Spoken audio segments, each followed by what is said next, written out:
Assalamualaikum pemirsa, kebanggaan kembali untuk masyarakat Banyuwangi karena pada bulan Mei 2023 lalu Ijen Geopark ditetapkan sebagai bagian dari jaringan Geopark Dunia oleh Dewan Eksekutif UNESCO Global Geopark di Paris, Prancis.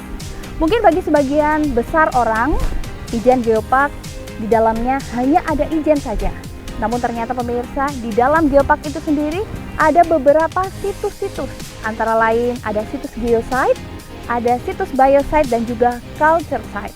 Bersama saya Mama Saskia, inilah event selengkapnya.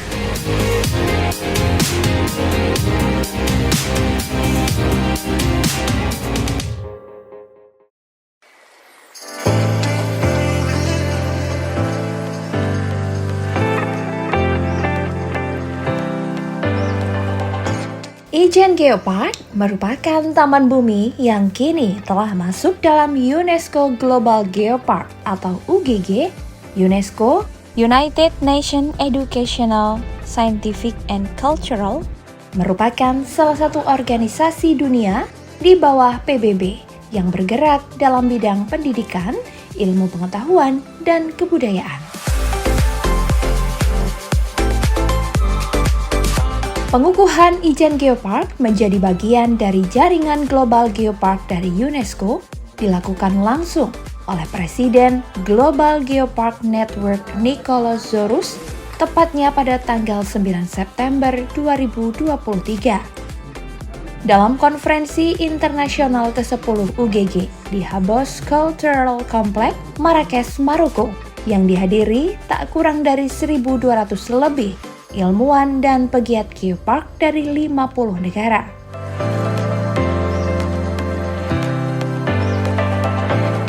Ijen Geopark merupakan taman bumi yang memiliki bentangan yang sangat luas. Secara spesifik, kawasannya ada di Gunung Ijen dengan ketinggian 2.386 meter di atas permukaan laut. Pantai Pulau Merah, Taman Nasional Alas Purwo, dan juga berada di beberapa wilayah sekitarnya, lengkap dengan kekayaan geosite, biosite, dan cultural site. Tak ketinggalan juga didukung dengan kekayaan budaya dengan semangat mewujudkan sustainable tourism, wisata berkelanjutan. Karena pengukuhan ini merupakan awal dari upaya Banyuwangi untuk bisa membawa potensi daerah ke level internasional. Karena masuknya Ijen Geopark ke jaringan Global Geopark akan meningkatkan perhatian publik internasional ke Ijen Geopark, meningkatkan jumlah kunjungan orang dengan harapan bisa turut menggerakkan perekonomian, membuka lapangan kerja, dan tentu saja menjaga keberlanjutan lingkungan serta budaya lokal.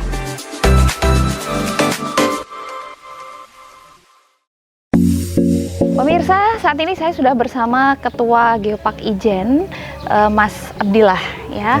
Kita akan berbincang sebenarnya seperti apa sih Ijen Geopark ini. Tapi sebelumnya mungkin saya akan untuk mengulik sebentar sebenarnya apa yang membuat Mas Abdillah untuk bisa mengeksplor Geopark ini di Banyuwangi. Apa yang menjadi alasannya, Mas? Ya, baik. Saya mulai bergabung dengan Geopark ya. Waktu itu dengan nama Banyuwangi di awal. Itu pada tahun 2018. Apa kemudian membuat saya ikut berperan dalam membangun Geopark di Banyuwangi sejak 2018 sampai saat ini? Karena saya memiliki background ilmu kebumian yang tentunya sangat relate atau berhubungan dengan si Geopark itu sendiri. Maka dari itu saya sampai saat ini alhamdulillah masih konsisten dan masih berlanjut gitu ya, sampai studi saya pun juga membahas tentang Geopark mulai dari S2 sampai S3 saya. Begitu kira-kira. Dan ternyata membuahkan hasil. Ya. Kemarin Banyuwangi mendapatkan penghargaan yang begitu luar biasa dari UNESCO ya. Dari UNESCO. Dari UNESCO, baik. Nah, Ijen Geopark. Kalau dari namanya kita sudah melihat bahwa Geopark itu identik dengan Ijen. Tapi sebenarnya kalau kita mengulik sejarahnya itu banyak sekali, ada rentetan panjang. Mungkin bisa diceritakan Mas Abdillah dari rangkaiannya itu sendiri seperti apa? Terminologi Geopark dulu itu adalah geo itu bumi, park itu taman, ya. Berarti taman bumi. Kalau kita bicara taman bumi berarti kita menceritakan suatu sejarah. Bumi itu isinya tidak hanya geologi yang ada di, kita lihat ini batu, ini berasal dari geologi, tapi dia juga berasal dari biologi dan juga budaya. Maka dari itu geologi adalah geopark adalah sebuah taman bumi yang menyimpan sejarah kebumian mulai dari kondisi geologinya, kondisi flora fauna atau biodiversity atau biologinya, hingga budaya yang ada di sana. Yang kemudian kenapa dinamakan dengan Geopark Ijen? Ya karena rentetan panjang mulai dari pantai selatan, ada yang pernah ada gunung api tua berumur 30 juta tahun yang kemudian sekarang mati, bergeser ke utara jadi gunung api aktif di kawasan Ijen, Raung dan kawan-kawannya. Itu adalah satu cerita utuh yang kemudian yang paling banyak diteliti oleh orang di dunia adalah si Ijen. Maka dari itu kita mengambil nama Ijen untuk sebagai branding. Tapi kalau kita bicara Ijen tidak akan pernah muncul kalau nggak ada nenek moyang dari selatan. Kira-kira begitu sebenarnya. Nah, mungkin bisa diceritakan sedikit nenek moyang dari selatan Ya. itu seperti apa? Jadi ya secara sederhana intinya di bumi ada banyak lempeng. Salah satu lempengnya ada di Banyuwangi, ada 2 lempeng yaitu lempeng Indo-Australia di selatan, Indo-Australia selatan. Kemudian ada Eurasia yang ada di utara.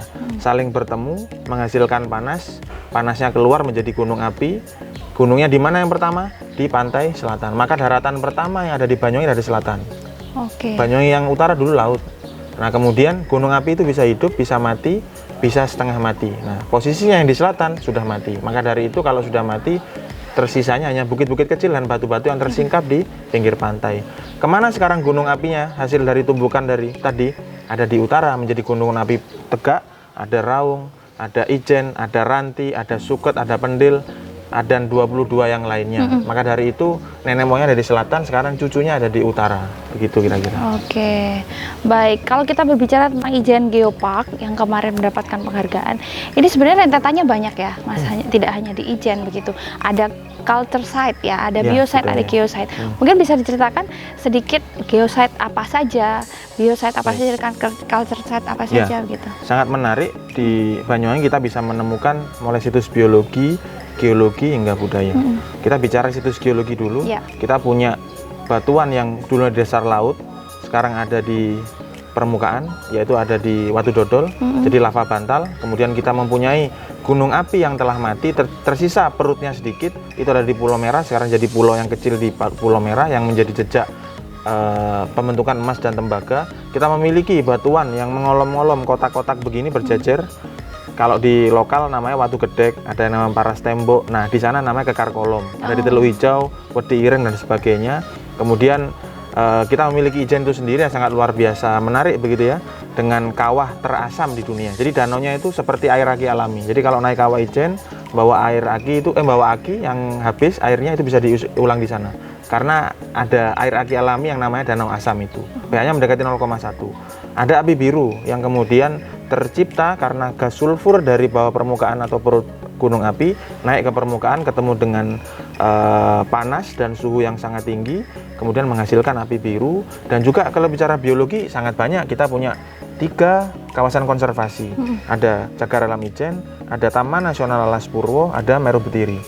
Di sana menyimpan banyak keragaman. Di Meru Betiri kita memiliki 4 dari 7 jenis penyu di dunia. Jadi bayangkan 7 jenis penyu di dunia, yang 4 berkumpul di Meru Betiri. Kenapa? Karena di sana ada pasir yang berasal dari gunung api tadi berumur 30 juta tahun, sehingga cocok sebagai tempat mengeramnya, tempat menetaskan si telur penyu. Maka dari itu resortnya penyu itu di sana kira-kira. Kemudian kita memiliki situs biologi Savana Sadengan, padang penggembalaan yang sangat luas, yang kemudian menjadi habitat dari banteng Jawa. Kemudian ada elang Jawa di sana, ada ajak, ada bangau tongtong, ada burung jalak yang kemudian simbiosis mutualisme dengan banteng dan sebagainya. Dan kita memiliki budaya sangat luar biasa. Mulai dari pantai selatan kita memiliki budaya Mataraman, karena di sana memang daratan pertama. Bergeser ke utara kita punya suku Osing yang berasal dari masyarakat agraris, karena kita punya gunung api sehingga agraris kita hidup. Dan kita juga punya maritim yang luar biasa di Muncar, di Pancer dan sebagainya, yang menjadi lumbung pangan bagi seluruh masyarakat di Indonesia. Kira-kira begitu. Oke. Jadi tidak akan selesai kalau kita berbicara Ijen Geopark dalam waktu 1 sampai 2 hari. 1 bulan ya. Iya, bisa jadi 1 bulan.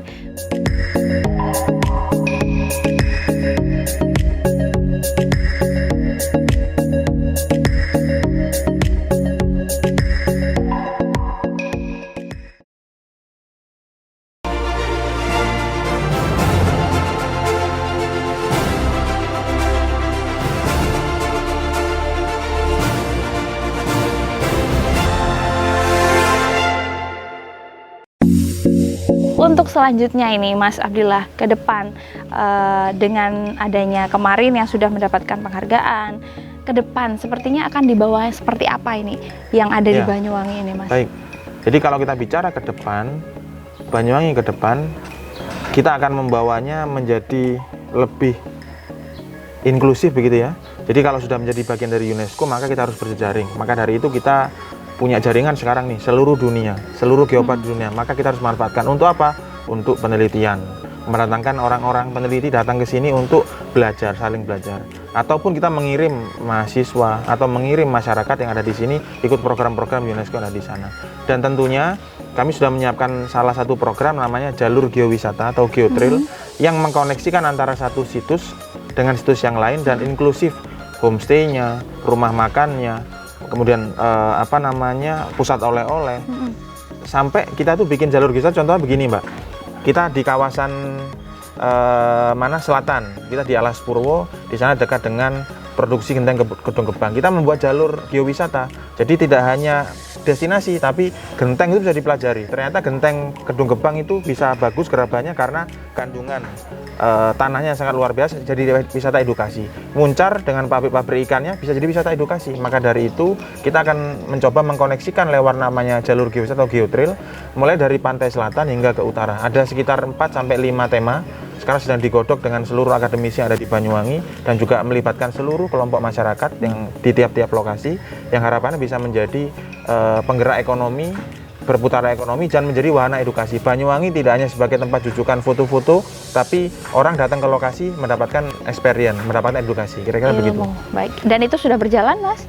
Sudah mulai? berjalan. Kalau itu sudah berjalan, sekarang kita lebih advance kan, kemudian kita buat modulnya, bahkan nanti liburannya anak-anak Banyuwangi itu berputar-putar di Banyuwangi supaya ekonominya tidak ke daerah yang lain, Luar. kira-kira begitu. Oke, juga bisa mengangkat UMKM ya. UMKM dan mereka tahu jati diri daerahnya. Karena kadang kita sudah tahu daerah lain, tapi daerah kita sendiri yang kita injak, yang kita dekat kita nggak tahu malah. Yang sebenarnya Yang kaya. sebenarnya sangat luar biasa.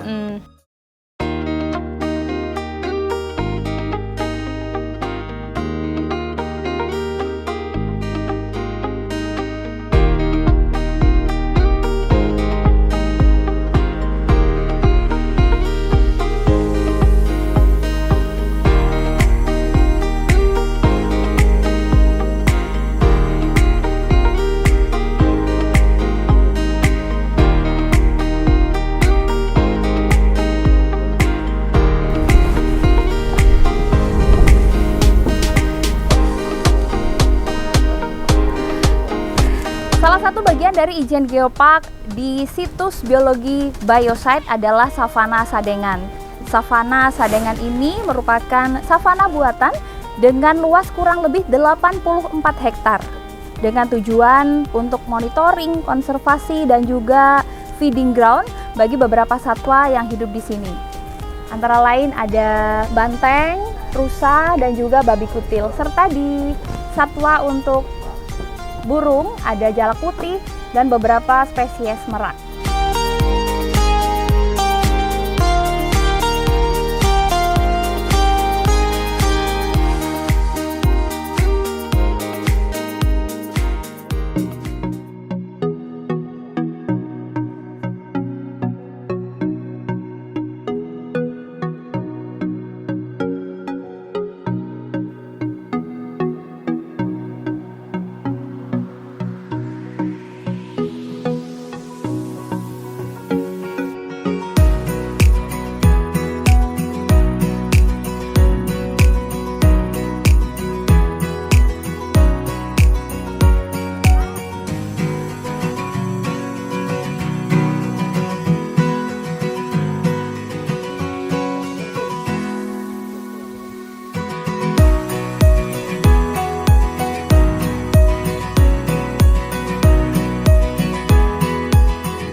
Mas Abdillah, ini kan banyak masyarakat Banyuwangi yang tentunya ingin tahu lebih dalam tentang Ijen Geopark. Nah, tidak hanya menonton tayangan aja, mungkin bisa langsung ke sini tuh bisa nggak sih Mas?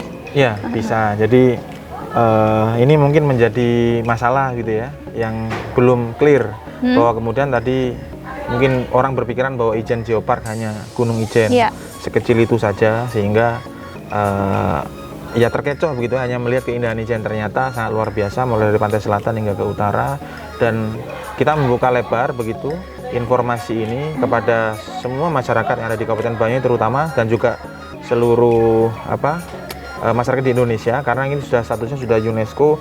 Bahkan daerah lain tuh sangat sering ke sini ya untuk belajar begitu, pengelolaan, melihat situs dan sebagainya. Maka kami membuka lebar di Dinas Pariwisata Kabupaten Banyuwangi. Pemkab sudah menyediakan namanya Geopark Information Center. Kemudian tahun ini bulan November akan di launching pusat informasi geologi pertama di Jawa Timur, ada di Wisma Atlet. 2 lantai, sudah pakai teknologi yang advance. Anda nanti bisa melihat Kawah Ijen. Kalau nggak sempat nih, atau lagi hujan, nanti bisa seolah-olah di Kawah Ijen. Akan melihat cerita mulai dari pantai selatan tadi saya sampaikan 30 juta tahun yang lalu hingga saat ini. Itu bisa dilihat dari di sana. Kemudian juga bisa menonton film bioskop cerita pembentukan bumi Banyuwangi mulai dari 200 sekian juta tahun yang lalu hingga saat ini dan sebagainya. Maka dari itu harapannya ini bisa ditangkap oleh masyarakat di Banyuwangi. Dan kami sebenarnya sudah masuk di dunia pendidikan. Jadi di modul-modul sekolah mulai dari TK, SD, SMP itu sudah ada. SMA kan masuk di provinsi, itu kami sudah insersikan materi Geopark itu ke dalam materi anak-anak. Bahkan soal ujian anak-anak itu ceritanya tentang bahasa Inggris, itu karangan tentang My Trip to Ijen Geopark. Kemudian soal matematika itu tentang batu gamping, tentang belerang, sehingga alam bawah sadar anak-anak sudah teredukasi. Bahkan nanti insya Allah paket wisatanya, geowisata tadi, geotrail, itu diwajibkan dari Dispendik untuk pengenalan outing class bagi anak-anak di Kabupaten Banyuwangi, begitu. Kalau untuk wisatawan sendiri, outingnya sudah ada? Wisatawan sudah ada, paket-paket sudah kita sebar beberapa kali begitu ya, Mbak Mema. Itu ada beberapa wisatawan yang berasal dari luar negeri itu sudah mengetahui. Bahkan pemandu-pemandu kita kemarin difasilitasi oleh Disnaker Trans, pelatihan ke 200 pemandu wisata di 5 titik di Kabupaten Banyuwangi, itu dibekali ilmu Geopark supaya ketika mereka memandu mereka bisa bercerita mulai dari A sampai Z. Kemudian tour travel, kemudian hotel dan sebagainya itu sudah diedukasi lewat Dinas Pariwisata, lewat seluruh dinas yang ada di Kabupaten Banyuwangi.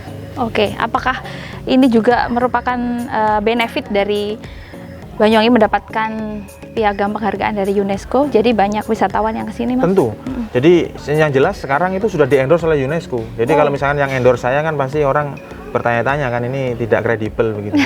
Tapi ketika yang endorse UNESCO, pasti orang percaya. Dan Ijen Geopark itu sudah terpampang di websitenya UNESCO. Bahkan kita juga setiap ada kegiatan UNESCO, setiap kegiatan Asia Pacific Geopark Network, kita selalu dilibatkan, diundang, dan diminta berpartisipasi aktif. Itu sebenarnya kemudian yang benefit yang kita dapat ketika kita berpartisipasi aktif, orang sering melihat kita, maka orang juga akan memberikan feedback yang baik kepada kita kira-kira. Oke, dengan harapan tentunya juga tidak akan bisa jadi tahun-tahun berikutnya ada di Indonesia gitu ya? Bisa jadi, dan ini sifatnya tidak sepanjang hidup, Mbak, seumur hidup, tapi bisa dicabut statusnya. Oh, begitu. Jadi per 3 tahun sekali akan dinilai kembali, namanya revalidasi. Kalau kemarin namanya validasi yang pertama sudah lolos dan mendapatkan nilai tertinggi waktu itu di Indonesia. 3 tahun lagi akan dinilai kembali, revalidasi, karena mereka meninggalkan beberapa catatan untuk diintervensi selama 3 tahun. Ketika nanti tidak ada perkembangan, maka statusnya akan dicabut. Bisa dicabut. Maka kita tidak menjadi jaringan Geopark dunia lagi. Berarti kita ini dikucilkan begitu. Sehingga jangan sampai kemudian kita mengikuti jejak-jejak Geopark yang lain yang ada di dunia, yang kemudian di kartu kuning bahkan di kartu merah, sehingga tidak menjadi bagian mereka lagi di blacklist, kira-kira begitu. Tentunya Pemkab Banyuwangi terus berinovasi ya, Mas, untuk itu. Kami sangat didukung oleh Pemkab Banyuwangi, sangat luar biasa. Seluruh dinas bergerak, dinas pendidikan bergerak di sektor pendidikan, dinas pertanian pangan, dinas pariwisata, sampai kalau kita bicara dinas sosial pun juga punya peran begitu ya. Kita masuk ke sekolah-sekolah, namanya kegiatan Tamasya. Tagana masuk sekolah. Memang yang punya brand Tagana, tapi di sana ada mitigasi bencana yang kami sampaikan. Pihak Geopark memberikan edukasi pada anak didik kita bahwa kita juga selain memiliki geologi yang indah, juga memiliki potensi bencana yang sangat luar biasa. Sehingga seluruh dinas ini tidak hanya bicara keindahan, tapi juga bicara mitigasi, kita bicara pendidikan, kita bicara ekonomi, dan semua hal yang ada di bumi Blambangan kira-kira. Luar biasa.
Mas, terima kasih atas waktunya di sela-sela kesibukan. Sama-sama. Sudah bisa menyempatkan untuk bergabung bersama JTV di sini memberikan sedikit keilmuan. Tapi mungkin nanti kita bisa adakan ini ya, Kak, workshop gitu ya, boleh ya? Bisa, Pak.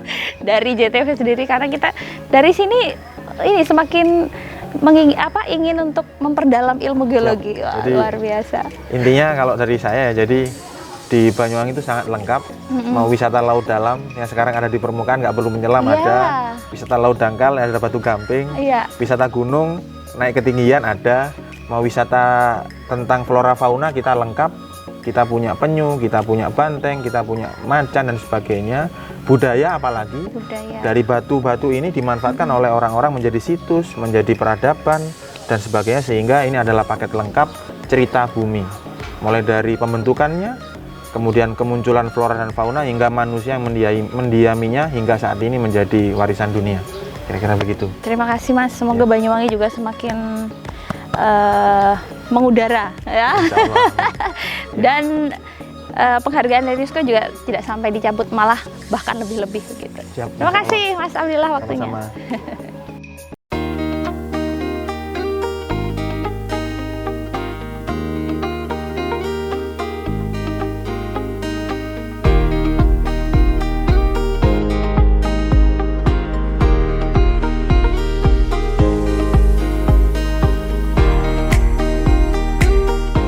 Angin di sini memang sangat kencang pemirsa, dan ternyata 30 juta tahun yang lalu Pantai Watu Dodol yang bisa kita nikmati keindahannya sekarang ini adalah gunung api bawah laut dengan kedalaman 750 meter.